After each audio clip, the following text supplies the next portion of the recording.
So Steve, we've got a very special car in the video studio today, the last of an important era for Aston Martin. Yeah, absolutely. Yeah, I mean it's a really interesting car because it's almost two things in one. It's a V8 Vantage Le Mans, and it's also got the V600 package on there.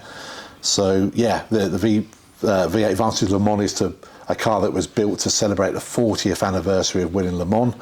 Came out at Geneva in March 1999, alongside the new V12 powered DB7 Vantage.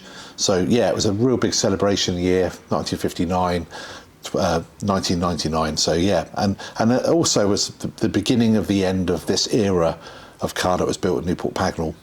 For sure, and it's a car that instantly is recognisable when you're standing at the front of it because of this grille. Yeah, with the nostrils in the grille, which were there to feed the air into the cooling package. And then it's got a vent above it, which was to then let the air be released back into the slipstream to reduce the kind of under bonnet turbulence and to also improve sort of downforce as well. So our very early attempts at aerodynamics really, before we got into things like Vanquish, which came much later on. And as much as it was clearly theoretical design from very well qualified engineers, this is a feature that has stuck through our performance cars. So clearly their calculations were right. Yeah, they were onto something. The theory, I guess, is the same as it's always been, and now it's got more. Nowadays we could use computer-aided design to simulate airflow in ways that we probably couldn't have done back in 1999. But yeah, very much so. That idea of putting air in and letting air out is something you'll see on things like DB11. And even on the bonnet of things like the most recent V12 Vantage. Fantastic. Well, we can't talk about a V600 version in particular without popping the bonnet and having a look at what's underneath. Exactly. So let me do that now. Yeah, absolutely. My favourite trick, if you're opening the bonnet of one of these for the first time, the bonnet comes up, you sort of lift it gently, and it's lifting against the catch. And you'll always find the catch because it's directly in front of the driver's wiper arm. So on the right-hand drive car, it's in line with that wiper arm. Look at that.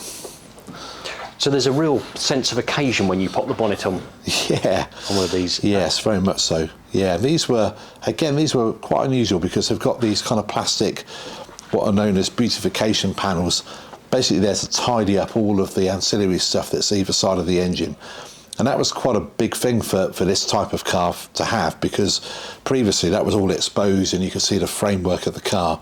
But on these sort of V600 cars, we've got this big, lovely panel either side to neaten it up, and also this big chunk of carbon fibre on the top of the engine there. That dominates, and it's beautifully done, isn't it? And we've got a bit of gold here with V600 Vantage, two large plaques, so V8 Vantage Le Mans on that plaque, and then we've got the confirmation of the engine being hand-built by Roy Robarts. Yes, that's right. Yeah, Roy would have built the standard 5.3 litre engine, a 550 horsepower engine, but then this car would have then crossed over the road. So famously, the cars were built on one side of the road and the service division was on the other. The car would have crossed over Tickford Street, engine would have come out the car and would have been rebuilt as a V600 by a different engine engineer, a guy called Ray Brown. Ray converted these cars to the V600 spec. So there's a lot of extra work that was done on top of building the car. And it might seem a bit strange to do that, but that was the only way we could offer this package. It had to be an aftermarket package. So you could either apply it to a pre-owned car, or you could order a brand new one, and the car would be built as standard, cross the road, take it apart, rebuild it with the extra equipment. And that was the way round the type approval laws. But otherwise you'd have to start crash testing cars, and when you're making only 40 of something, it's not really cost effective to do that. No, nevertheless it was still expensive. We've got the original invoice for this car, and to have that extra 50 brake horsepower was just over £12,000 in 1999. Yeah. That would have bought a nice car in. It would have done, yeah, absolutely. It would have bought a family car, I would think. Yeah. So, yeah, absolutely.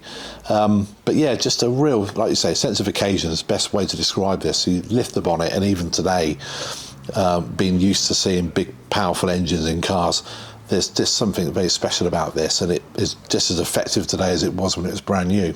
For sure, and for this sort of power output in this era, this was, I mean, staggering. I mean, the figures stand up even today that it will do 0 to 60 in 3.9 seconds and 200 miles an hour in effect, in round terms, as top speed. Yeah, exactly, yeah. You know, a 600 brake horsepower. Again, you know, family cars of that era. Ford made a little 1.3 engine KA. That was 60 brake horsepower, so it's 10 times the Ford KA engine in terms of power output, you know, when you think of it like that. And also the amount of time it took to make each car. This was, you know, months of work to build one car. Whereas nowadays, a modern day Aston would probably take about a month to build it from one end to the other, and that's still a long time. A staggering amount of time, really. Most cars, most ordinary family cars will be built maybe in one day, 24-hour period or something. So ours are hundreds of hours, but these were 1,200 hours plus, you know. So very, very different car to what we do today, but you know, they've got their place in the history books, really. Yes, and I guess that was reflected in the price in the marketplace. So this would have been £210,000 before options. So it was probably quite comfortably a £250,000 car, or close to. In 1999. Absolutely. Yeah. It would probably be good for us to have a look at the interior next, because that really is special. You've got to look inside, haven't you? Really, yeah. So we open both the doors and let the lovely smell of leather come out. So this was, it was Connolly leather and Wilton carpets in this era? Yes, Connolly leather, Wilton carpet, and lots of leather, you know, many hides of leather per car. Yes. I'm trying to think what the numbers were on these, probably about 12 hides, something like that. And every surface of the interior is covered in either leather or Wilton carpet, or on this car, being the Le Mans, it's got the aluminium sort of dash panels and fillets on the doors, which on the ordinary Vantage would have normally been burr walnut. But on these, to reflect the sort of racing heritage, they've got a silver aluminium finish, cream dials, which was quite a big thing back in the late 90s, and a big oversized rev counter. So the rev counter is enormous, like it would be in a racing car, and a red button to start the car with. So it was a kind of retro feature to have a button on the car for starting. 5-speed gearbox, I think, on this one. That's right. So it was 6-speed as standard, and then there was an option to change to a 5-speed gearbox, and this has it. Yeah, which is weird, because most of the time with cars you tend to go the other way, you go up, gain an extra gear. But on these cars, it was all to do with the almost changing the ratios within the gearbox. You know, having a different spread of gear ratios to choose from, really, and extracting all that performance out of it at both the bottom end when it's off the line, and also at the top end where it's keep on going way past 200 miles an hour, basically. I think the remarkable thing is that this engine's so flexible with its superchargers that they were able to give it incredibly long gearing in top gear. So my understanding is at 100 miles an hour it would be doing sort of 2,000 RPM. I mean, just barely ticking over. Barely ticking over, exactly. Yeah. And also, whilst you're in there, it's like being in a stately home almost on wheels. It's this lovely, rich interior with all this lovely smells and ambience to it, but doing these kind of almost crazy kind of speeds and also the noise it would make. Yes. I mean, if we started the car up in here, it would shake all the windows in this room and probably in the showroom. Yes. Because it resonates. The noise would resonate for the glass. So particularly with the Super Sport exhaust option. Yeah, just in case the two ordinary ones weren't quite enough. And then finally, these seats dominate as well, don't they? They're in terms of comfort, multiple adjustment. Yeah. Again, electric seats on cars is quite common nowadays, but it wasn't back then.